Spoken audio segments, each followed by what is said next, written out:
Welcome to the Specialty Products Company video presentation of the SPC Performance series of adjustable upper control arms. These arms are designed for stock and lowered applications of popular muscle car platforms.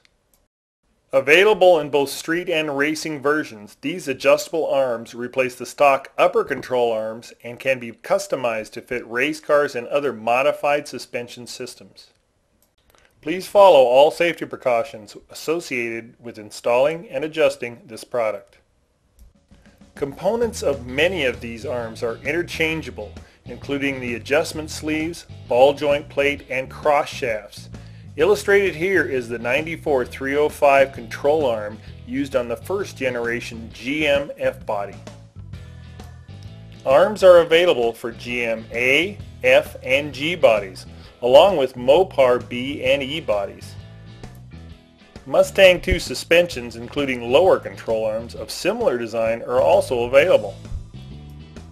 Street-style bushing ends contain the sleeve and a cleveite-style bushing. They can be straight or offset depending on the application. Offset bushings provide more clearance for the arm and are held in place with a nut and washer on each end. The race-style arms contain no rubber bushings and are metal-on-metal greasable design. They are retained on the race-style cross shafts by a pair of snap rings.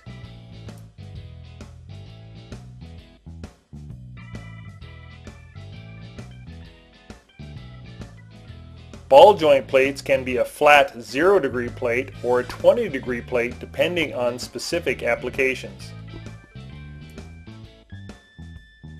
Turnbuckle hex sleeves come in a variety of lengths and can be aluminum or steel.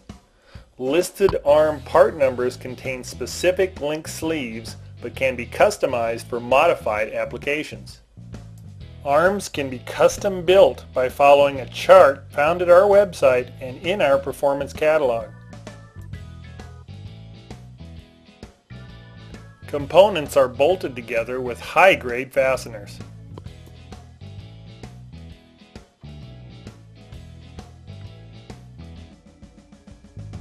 A variety of ball joint plates are available.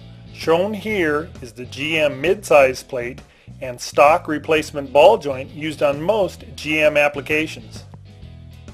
The upper ball joint can be installed in different positions depending on the clearance needed. The ball joint can be installed from the top similar to the stock setup, or it can also be bolted in from under the ball joint plate to give additional clearance. A spacer kit is either supplied or available to position the control arm for maximum clearance.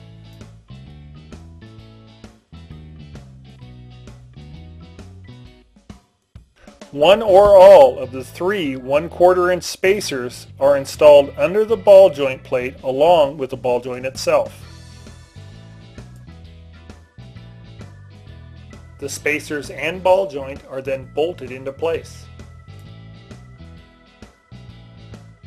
Aftermarket rebuildable performance ball joints are also available from other sources that have extended tapered studs for additional clearance.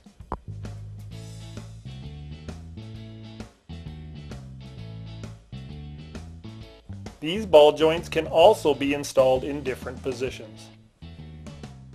Raise and support the vehicle by the lower control arm to keep the suspension loaded.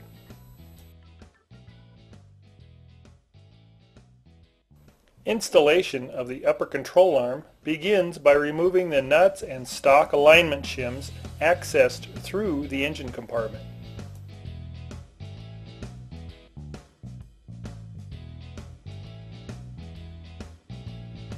Remove the cotter pin and castle nut holding the ball joint to the spindle.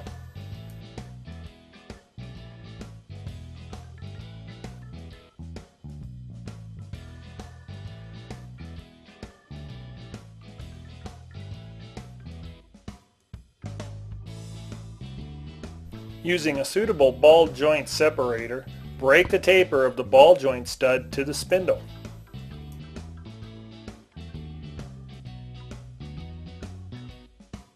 Pull the ball joint out of the spindle and support the spindle and brake hub assembly if necessary.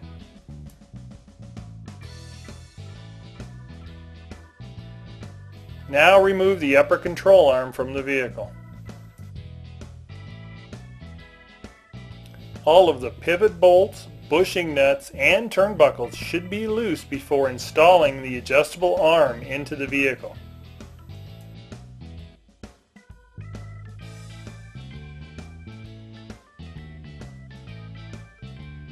Line up the cross shaft holes with the mounting studs and slide the arm into place. Then drop the ball joint stud into the knuckle.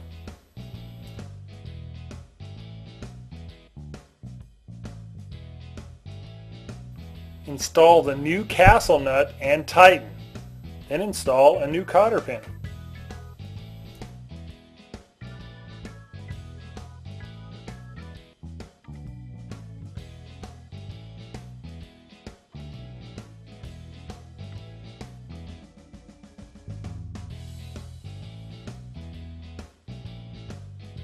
From the engine compartment, install the retaining nuts and tighten. No shim packs are necessary.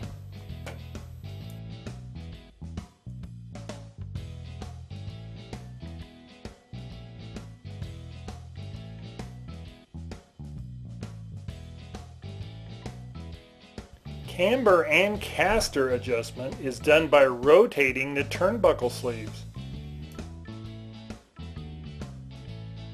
Turn them both in the same direction for camber, or one outward and one inward for caster change. Never adjust the sleeves so more than 1 inch of thread is showing on either end of the adjustment tubes when the lock nuts are tightened. After final adjustments are made, it's time to tighten down all the fasteners.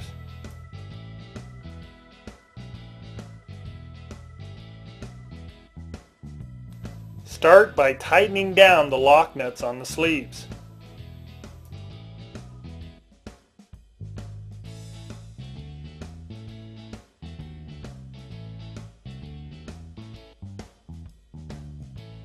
Now tighten down the 3 pivot bolts.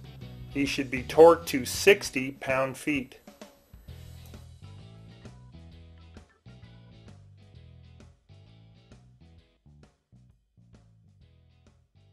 Tighten down the 2 cross-shaft bushing lock nuts to 72 pound-feet.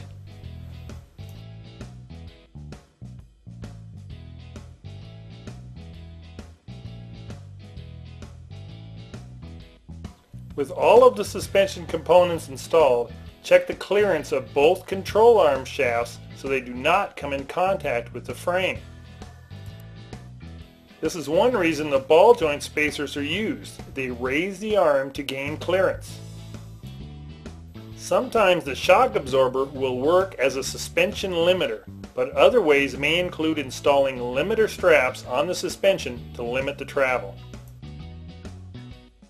This, of course, is all dependent on the ride height of the vehicle, along with other factors such as tall spindles and ball joint length. When completed, recheck all alignment readings and road test the vehicle.